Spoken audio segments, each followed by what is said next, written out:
Welcome to This Week in Hospitality Marketing, the podcast show number 414 with your host, Lauren Gray. Hello, everyone, and welcome to Hospitality Marketing, the podcast. I'm your host, Lauren Gray, and this is episode number 414. So each week we spend around 20 to 30 minutes sharing the most interesting tools, news, and techniques being used in marketing for the hospitality industry. We also do a quick recap of our weekly live TV show, This Week in Hospitality Marketing, which airs every Friday at 11:30 a.m. Eastern U.S. Time on the Hospitality Channel TV station. So with that, let's get started. And now, today's new resource tool. We have 3 tools for review this week, all of them, of course, similar to our topic discussion, our technique discussion, and it is symbiotically tied to our live show that we did today. The first tool I'd like to talk about is one that I've begun to use more as I begin to realize the full capabilities of this, and that is Formula Dog. Actually, Formula.dog. So www.formula.dog. Formula.dog is the tool at first I thought was a great research tool to remember those formulas that you use in Excel or more recently Google Sheets that you just don't remember because you don't use them enough. You know, conditional statements, if-thens, pivots. Pivots are pretty much integrated into everything now, but functional usages like conditional, like after this, it should be higher or lower than this, and if so, I want this color to change or this font to change or whatever. All those formulas that you don't remember enough to know the exact logic string. And yes, there's help guides in the platforms themselves, Google Sheets and Excel, but a lot of times you don't even know how to ask or look for, like, what is that actual function's name? Formula Dog is great about just writing out in real words, I want a formula that does this to this and makes this happen. And it'll show you the formula that will do it and also show you how to create the formula string to do what you're asking it to do. That's the part I've begun to realize more about this platform is it's not just remembering or finding the formulas that are statically there that do exactly just the formula. This actually helps you create a formula string or conditional things that you can put into Excel, Google Sheets. I don't use Airtables or Notion, but it does that. It also does regex coding. It does VBA coding, SQL coding. It can transform any of those back to English as to what, the reverse of it is you put the formula in, you can cut and paste it going, okay, I found this formula in this cell, or I found this formula, what does it do? You can copy, paste it, drop it in, and it'll tell you what the formula is actually doing. That part's the really cool part too. So anyway, Formula.dog is our first tool. Second tool, keeping in that process, but now with a little bit more expanded usabilities, is powerformulas.co, powerformulas.co. This one begins to get into some more integration capabilities. Instead of just using the functions of Excel and Google Sheets, and of course I mentioned Notion and Airtable, but I don't use them for this stuff. This now is where you're trying to create usage cases, not just so much the formula function of what you're already planning on doing, but actually creating data set usages with things like APIs, JSON, where you will put data into a sheet and then want to use that data via formulas and integration on another sheet to be used to doing and constructing something that you're trying to create.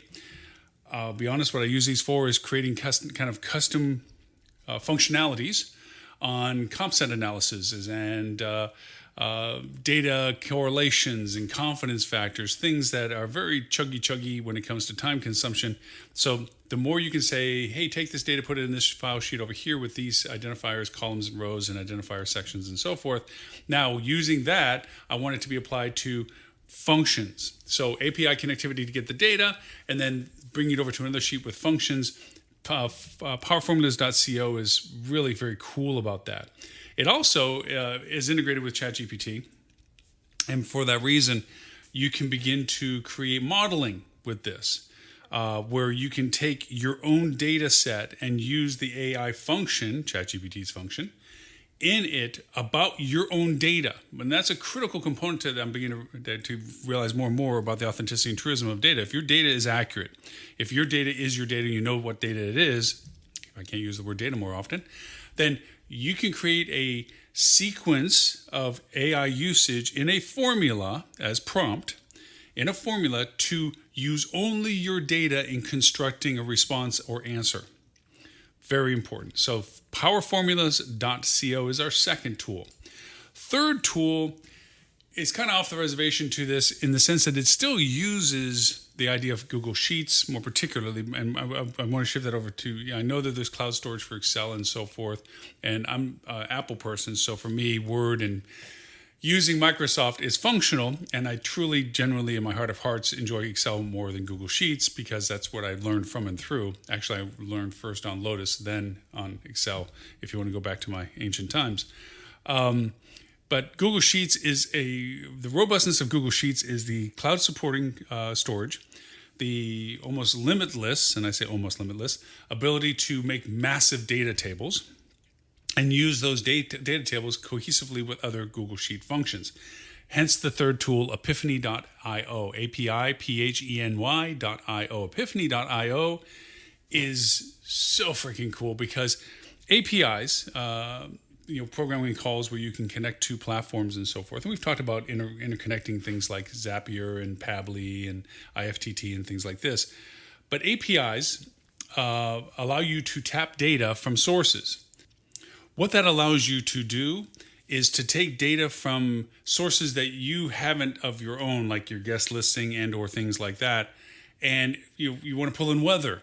Like I want an API to the National Weather Service, or I want an API for airlift or gas stations, and there's a lot of variety of usages for these.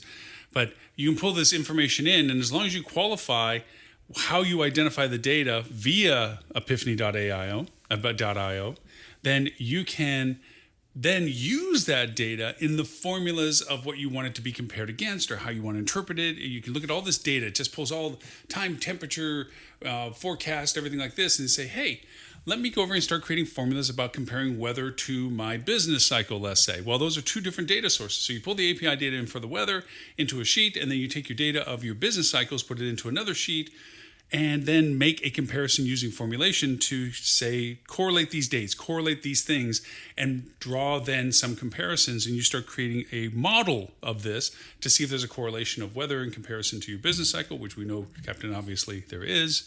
So on and on and on. But anyways, so our three tools for this week in our discussions is formula.dog, formula.dog, powerformulas.co, powerformulas.co, and epiphany.io, API-PHENY.io. And that is our tools for the week.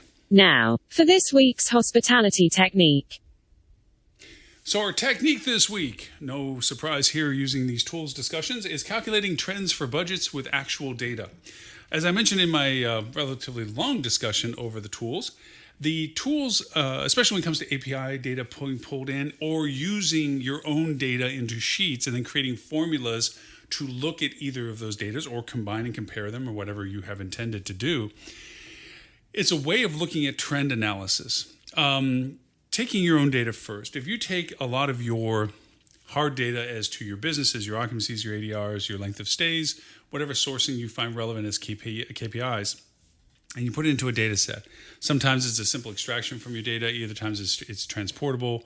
Sometimes it can be just taken from data. There's other tools we've discussed on the podcast that are ways of ripping data from text data. Like if you have a PDF that has all your reports from someplace that only generates PDFs, you can do OCR recognition, pull out the data fields they identify, and then automate the process with an RPA, robotic programming assistant. That will take the data, you highlight the spots that are statically in the same location as the PDF, take it to copy it, tell it to put it into a Google Sheet, and it will regen that data into a more usable format. If you want to, there's older podcasts, I think around 407, we talked about some usages of RPAs. You can go back then. I'll put a show note in for the exact show in case you want to jump back into the RPA discussion. But pretty much what we're looking at is gathering data that you can use for what you want to analyze. And the key element of this data is the actual hard data that is yours. The key element of this is not to take global data like, I want to go ask ChatGPT if there's a reason why our business was down for the weather. First off, there's no criteria of references. There's no real. So it'll make up an answer is what I'm trying to say. It'll just simply go over and say, "Oh, yeah, that's perfect. We'll make something up because you're asking me a question," but it's not anything based on real data. The higher accuracy and authority and authenticity of your data is because it is your actual data. You know where you got it from, you know how it was aggregated, you have the rights to it, and you put this data into a usable format. And that's fine. You have columns and rows of tons of stuff. Maybe it's, going back to the idea of weather, you have all of the humidities and temperatures and rain, precipitation for certain dates and so forth, and it's like, yay, what do I do with this? Well, in its raw form, probably not much other than just oogle over anything that stands out in variance to other stuff like, boy, it really rained that day or something. What really the value of it is, and possibly the reason why you'd want to use it, is now to correlate that to your business cycle. Let's just say something simple of comparing it to your occupancy. Is there a correlation between weather in any of those formats of temperature, humidity, rain, precipitation, coldness, snow, whatever those variables of data that you have, and your occupancy? Now, the first and easiest thing is to say, okay, Google Sheets, I want a formula that compares these rows and columns in my weather data sheet to these rows of dates and occupancies in my internal data sheet. And it will. And it'll show you now, it'll just put the two together. And that's a simple formula. If you don't know the formula, you can go to Formula Dog, obviously, and have it go over and make a formula for you. I want to compare these two sheets, okay? And make a new sheet with it, and it'll show you how to go over and do this. And also Power Formulas will do the same thing. Mainly Power Formulas, really, to do that, because it'll show you how to make a new sheet. But anyways, so now you have this new sheet that shows you your occupancy in a row line item with these temperatures and things like this. Well, not really super helpful. All you did was combine two data sets. What you're really looking for is to see if there's a correlation. So now this is when the formulas come in. So you start creating parameters on formulas. If my occupancy is at, above, or below X, okay, then I want to track, for everyone that condition is made true, I want that weather data to be identified.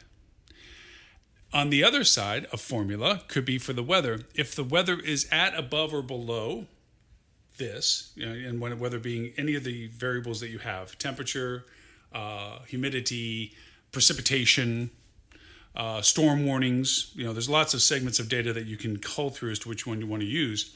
But any one of those, or in all of them in individually together, you're going to say, if the temperature is at, above, or below this, and with the occupancy, if it's at and above or below this, show that cell and make the cell blue. So now all of a sudden you're looking at the same chart and you see all of the cells, the dates, okay, that are matching your criteria, that on these dates your occupancy variant was above and the weather was this, and they matched according to the parameters you created in the formulas. And I'm making up formulas pretty willy-nilly in the discussion, because I'm not trying to step-by-step you through the process. I'm really just trying to tell you modalities of doing this. But then you want to go over and say, well, that's fine. I have this list. What does this mean? Well, now you can look at the list and see whether there's a value proposition just from those comparisons. Like, okay, that information kind of shows me that that's during the summertime that's mostly happening. And it's usually because it's hot and our occupancy goes down below 60%. Okay, that might be an interesting insight, but it might be a bit of a Captain Obvious insight as well. What you might want to do is then make differences. Maybe there's a forecast aspect to the weather and say, hey, did the forecast 5 days prior, was it above a certain temperature, or was there a weather alert or something for any date that had an occupancy at 70% or below? And now all of a sudden you start, and if so, make that date cell blue. And now you're looking at another way of looking at the comparisons of the data, saying, well, it seems like every time we get a weather warning 5 days out, our occupancy is persistently below 70%. Now, again, this might be a Captain Obvious statement, but you begin to understand the modality of creating these formulas of you're looking at your data set of occupancy, you're looking at the API data set put into a Google Sheet that you now are able to use from an API call that's from a free source to look at it. And now you can actually kind of make additional formulas that might be more interpretive. Like, is there a pattern You might create a formula that, now this is where the chat AI comes in, where you create an AI prompt query of, for every occupancy that is below 70%, is there a variation in forecast and or temperature of more than 10 degrees that would show that there's a correlation? I mean, you could actually start the whole prompt that way with saying you're a statistical expert and da da da da da. And it will begin to look at your data in comparison, saying, yes, it appears that you can anticipate, now this is you saying this, not necessarily the chat saying this, that if you receive a poor weather forecast on a Monday for the following weekend, your impact is negative 15% on your occupancy. You can get to the point where you can create that answer from the process, the modalities we just talked about. So there you have it. That is our technique of the week, calculating trend for budgets with actual data. Now, this week's hospitality news that you should know. So our news and show review. I didn't actually talk about the budgets per se for our technique discussion because it really kind of lands into our discussion from our live show today, which is mid-year budgets, forecasts, and marketing changes. The modalities of the technique I was discussing about taking and pulling out your data and then creating comparisons of that and how you get the data from an API or your actual data, or create formulas that draw comparisons or create a more centralized chart of data, is the modality of then using that towards your budgeting and forecasting process. We talked on the live show today a lot about the difference between what a budget is, what a forecast is, and how you need to realign what you thought a year ago when you made your budget versus the forecast that you have with the actuals that you've been running, and of course the new current side of what your next 30 days or 60 days are going to look like and so forth. So forecasts are more relevant, actionable perspective. That being said, there's a lot of booby traps coming with forecasts as to the accuracy of them, the creation of them that mimics more about the not being off too much so you don't look like you're guessing. There's lots of unfortunate operational things related to forecasts where budgets were more on a basis of trend and opportunity. And that's where we were talking about the technique discussion in comparison to the live show today. Was the technique was understanding what trends you could look at, what models would give you relevance as to knowing that these impacts happen. Because strangely enough, if you were to extend the idea of the modalities of what we're talking about for the technique discussion today, you could see how historical in data bad weather forecasts run over an average of time, or what the forecast of weather is like for the summer, in my case being in Southwest Florida, the hurricane seasons. What we're looking at, we have a very active season going on right now, and how does that negatively impact what we're doing? Now, again, some of that is very much Captain Obvious. We know, of course, if there's a hurricane worry to our market locally, outside of it being devastated from the previous last hurricane season, we know that we're going to have a negative impact. But understanding exactly the level of the impact or the potential of the impact is an arbitrary number. You know it's going to be a negative impact, but how severe is it going to be? Is there a correlation based on the threat level? Is there a correlation based on the imminency of it? How, on the segments of your data source of your market, how does that change your market types? Obviously, dry market, it definitely curbs that easily because it's the shortest term opportunity market. But how does it curb your long-term guest travel? People that are traveling internationally, people who are traveling domestically from greater distances, they have a lot more constructs of the ability to cancel or suspend their tickets without penalty. Their willingness to continue to go, their purpose of travel, there's a lot of variations. So even though we did simplistic discussion as to the technique functionality of like the tools and the usabilities of them, the depth of being able to use those tools as you go deeper into trying to get a better, more accurate understanding of things is profound. Because if you can begin to understand, say, for instance, your personas of travel and know that you're getting a lot of families in from long distance because of a driven event, and then you have an inclement weather just because that's the excuse we've been running, or the example we've been running with in our discussions, both live show and podcast today, then the correlation of the threat of weather can actually determine your pace of demand and trend, obviously, of a certain window of time around that event. If it looks like there is a perpetual heavy threat because repetitively it's happened the same time of year, the event makers, are going to rely more on drive market, and you're not going to get a long distance travel dedication because of the risk factor associated with it. Let's just put that in direct terms. If you're planning on coming to Florida in September, there is always a large concern of hurricane activity because that is the peak season. These are the obvious statements, but the actual grinding down to the numeric value implications or the trend of opportunities that can exist by saying, you know what, but there is a certain segment of people that will still be more dedicated to the idea of coming down because, not that they're risk takers, but because the rates are lower, the type of travelers are changed. Kids are back in school and they don't have kids or whatever it is. You begin to really put numbers, real data numbers as to the potential values of those types of segments. So that was a lot of our discussion today on the live show, which was the mid-year's budgets, forecasts, and marketing changes. So with that, remember, you can find us on Google Play, Apple iTunes, iHeartRadio, SoundCloud, Stitcher, Spotify. The list goes on. 39 platforms and counting. We're even on Amazon's Alexa, Google Assistant, and Siri. Just asked to play the Hospitality Marketing Podcast.